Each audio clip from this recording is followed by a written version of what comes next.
lebih mudah kalau awak boleh kalahkan saya dengan petikan jari, betul tak? Whis, apa awak buat pada Miraculous? Di mana semua Kwame? Kwame dah jadi tawanan saya. Haiwan kecil yang menyedihkan dalam sangka. Ada orang yang dah berpuas hati dengan ikut peraturan. Dan ada yang lenturkan dunia ikut kehendak mereka. Awak bermain jadi penjaga Miraculous. Saya yang cipta semula magic mereka. Dan bila saya ambil Miraculous awak, saya akan ubah seluruh alam semesta juga. Masa saya tunaikan hasrat saya.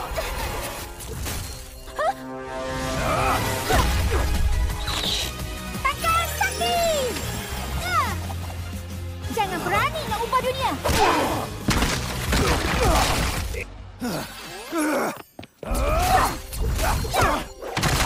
Hidup ni seperti fashion. Pilihan hanya ilusi bagi manusia. Macam yang awak sendiri cakap. Betul tak, Gabriel Agras? Macam mana awak boleh tahu? Nasib je. Saya dengar salah satu kuasa saya. Yang satu lagi ialah kuasa kucing. Tidak. Ini kuasa kerbau. Tidak. Tidak. Tidak. Tidak. Tidak. Sayang sekali awak tak kebal terhadap mimpi ngeri awak. Dan sayang sekali saya kebal dengan nasib baik awak tu. Resistance. Voyage. Venom.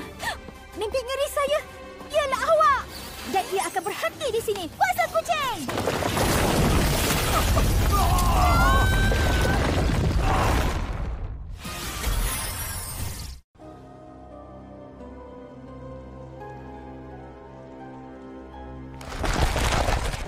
Cukup!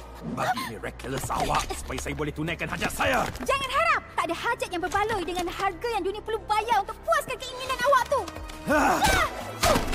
Awak pasti ke tak ada hajat yang berbaloi dengan harga tu, Marinette? Tidak. Ini mustahil.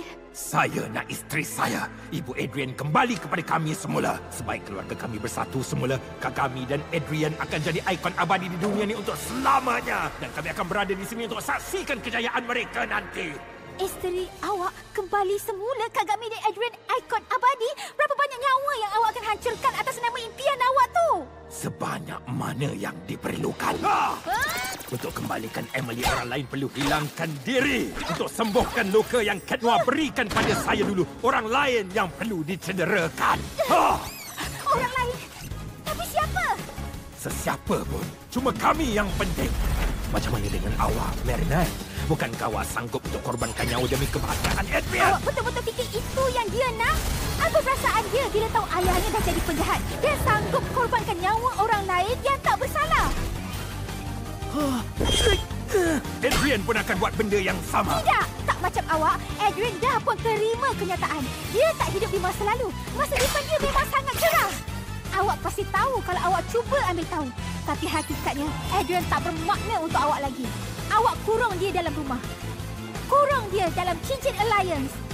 Kurung dia di dalam kehidupan yang membolehkan awak bersembunyi di belakangnya untuk buat semua ni. Takkan sakti! Saya cuma nak hidup dia bahagia.